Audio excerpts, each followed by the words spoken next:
Worship only happens inside a church building. Sunday morning, sanctuary, familiar faces, familiar seats. That's where worship lives. It's a deeply embedded assumption, and Jesus dismantled it completely in a single conversation with a woman at a well who had no business being in the conversation at all. In John 4, a Samaritan woman asks Jesus a question that had divided Jews and Samaritans for centuries. Where is the right place to worship, Jerusalem or Mount Gerizim?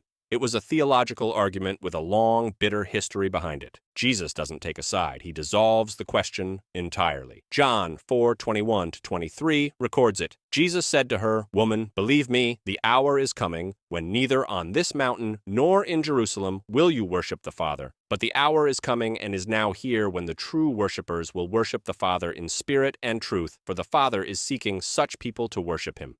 No address attached, no architecture required. God is not looking for the right building. He is looking for the right posture. The early church understood this in a way most of us never have to. They had no sanctuaries, no designated worship spaces. Acts 2:46 says, "And day by day, attending the temple and breaking bread in their homes, they received their food with glad and generous hearts."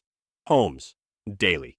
Not a weekly event in a dedicated building. A life of worship lived wherever they were. And somehow, without a single sanctuary, without a sound system, without any of what we consider basic, the New Testament describes a community so alive, so devoted, so full of God's presence that thousands of people kept joining them. They didn't have a building, they had a life of worship. So what does your worship look like on a Wednesday? In a car, on the way to a job you don't love, in a waiting room with bad news sitting right in front of you, in a conversation with someone who is driving you absolutely crazy? The building is a meeting place. It's good, it matters. But the life, the actual daily surrendered life, that's the sanctuary.